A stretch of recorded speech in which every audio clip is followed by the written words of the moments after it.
Ahead of what promises to be an exciting 2020 draft, I am joined by Commissioner Adam Silver. Thank you so much for joining us, Commissioner. And tonight, you are welcoming in a new class into the folds of the NBA family, but the league they're entering, and more broadly this country, continue to face a public health crisis. This summer, the NBA clearly established a leadership position in devising a way for the league to come back and play within a carefully constructed bubble. And now we're talking about returning to play, still within the context of that pandemic. How did the league come to a decision that it could safely play a modified 72-game season, in some cases with limited fans in attendance? We came to the decision in pretty much the same way we came to the decision that we could play safely in the bubble. We have a group of doctors and scientists that we work with, and then we work, of course, directly with the players and the Players Association, and it's a joint determination balancing lots of factors. I think just like we're seeing in general society, there's economic needs, there's, of course, the safety of the players, there's the mental health of the participants, and thank you again for spending all that time down in the bubble. But what we saw down there was, I think that we concluded it was untenable beyond a certain amount of time. As you know, for the players and yourself, who were there the entire time, it was roughly 100 days. Right. And I think that separation from families, even though there was, as you know, some family members could join at the end, as I said, it's one of those balances in life we're all trying to find, and it's what public health experts do. They try to balance all these competing interests. And based on what we've learned about the virus since back when we shut the league down in March, and by we I mean society as a whole, having a better understanding of how it spreads. Again, what we learned in the bubble by having no cases. And sometimes people forget, while we did an enormous amount of testing, all the testing demonstrated was that the protocols we were using worked. And other than those times in the bubble when players are actually competing on the floor, they were wearing masks, they were following the same precautions that everyone else is, in terms of hand washing and physically distancing and everything else. So now we're at a point where, in order to have a season, we're looking at what the other leagues are doing, learning a lot from what baseball went through, playing in home markets. Of course, they then moved into a bubble at the end, and watching the NFL as they continue to play in their home markets. And so we feel comfortable that the protocols we'll have in place in our practice facilities and arenas will keep our players safe. What we don't know, of course, is what players may do outside of our facilities. And by the way, by no means am I suggesting players being reckless. I mean, for example, I have young children, and I have a daughter who goes to school, and the schools remain open where I live, and arguably only as safe as all the other families, because kids may not get sick, but they can spread the virus too. So we may have an incident where a player gets infected. We know, for example, that players have got infected before we were in the bubble, and we know players have gotten infected after they were in the bubble. So then the question becomes, what can we do to make sure it doesn't spread? And that is by a lot of testing, daily testing, in some cases probably even more than daily testing as a precaution. And then to the extent we get a positive case, quickly isolating that player, of course getting that player the appropriate treatment, but the protocols should allow us to continue. And that's just what we're seeing in the NFL. I mean, there may be situations where somebody has come in contact with that player who is then known positive, and that player needs to isolate as well. But lastly, as we've heard from all the experts, is stay humble with this. I mean, and so we're going to learn as we go. I mean, one of the issues also being outside a bubble, we're of course subject to hodgepodge, understandably, of regulations, state by state, region by region, city by city. So we're going to have to work our way, through whatever the regulatory environment as well. And so we'll see. So we're set out on a course to open on December 22nd, but we'll undoubtedly be learning new things every day. Well, and hopefully as a country, we continue to move in a better direction. And given the unusual year leading to such a short offseason, there's talk of some players like LeBron James, for example, potentially sitting out stretches of time early in the season. What is the league doing to ensure the season doesn't begin with rampant load management and diminished matchups? Again, it's a joint decision to start with the Players Association and with the players. And that, of course, includes LeBron.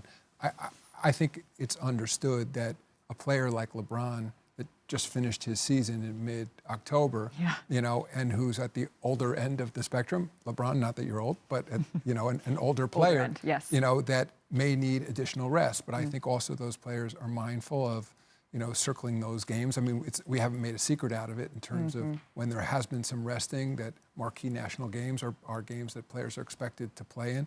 I think on the other side of the coin, it's also important to point out that there are 8 teams that will have not played for 9 months. Yeah. You know, and if you recall, there were 6 teams that came to the bubble that didn't, of course, make the playoffs, and then another 8 that were eliminated, obviously after the first round. So those teams will all have had over 4 months off, roughly. So again, it's trying to strike the right balance. And I mean, we're very appreciative of the Miami Heat and the Lakers for this quick turnaround. But again, they were part of this decision. I think everyone's recognizing. I mean, and even I hesitate sometimes to use the word sacrifice, because I think people living out there in the world who are making enormous sacrifices and who have been sick with this virus and had family members who've been terribly sick, you know, it's all relative. I mean, so when I say sacrifice, yes, in the context of the NBA, there's some sacrifice here, but I think also so much credit goes to our Players Association, you know, to the teams all collectively saying, yes, of course, we're all out there to compete, but there's a recognition that competing in the context of a pandemic, and so we all have to make compromises along the way. Absolutely. And also, Adam, in the bubble, messages of racial equality were prevalent at games and around campus.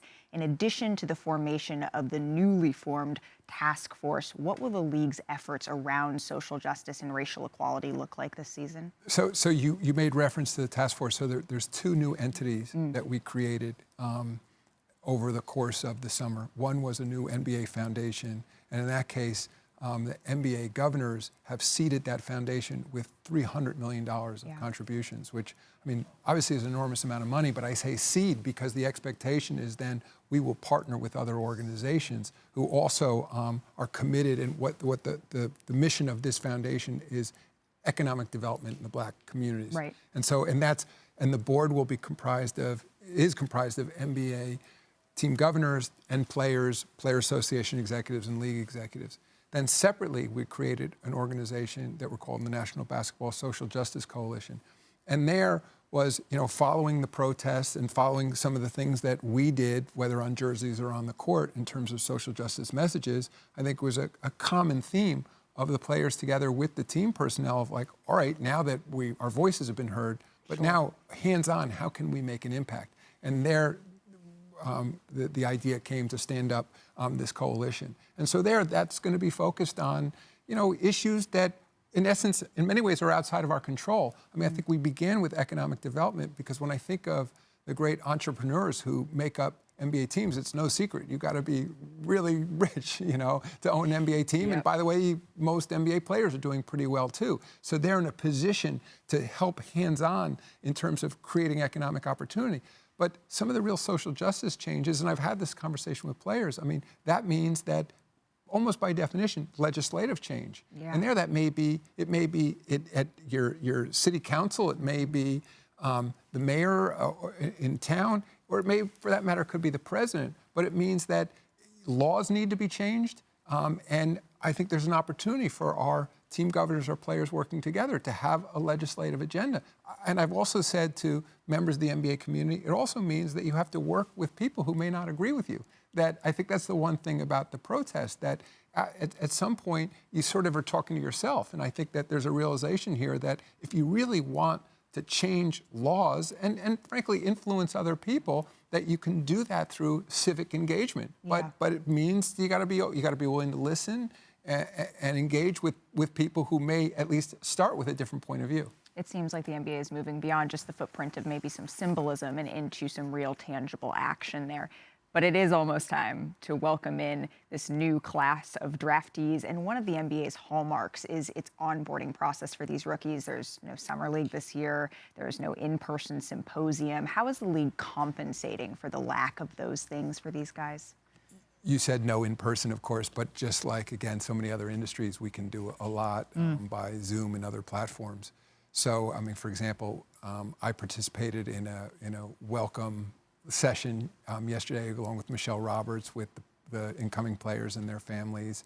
And then there'll be our form of a rookie transition. It'll just, unfortunately, a lot of it will have to be virtual. Yeah. And my sense is, with a lot of players, we'll go back after there's more of a return to normalcy. Hopefully, this encouraging news with the vaccines, is happening, on a fast track, and that, by spring, late summer, we'll start to see mass distribution of those vaccines. And in fact, yesterday, when we had this event for the players, I said, now that I'm a parent too, I not only feel terrible for the draftees. I mean, when they say it, they've been waiting all their lives. They're also young, and I think about their parents now. In some cases more than these young players, because I think, well, their players their parents have been waiting even longer, and it's just a big disappointment. I'm sure we'll see tonight by video some fun celebrations at home, but it's not the same thing.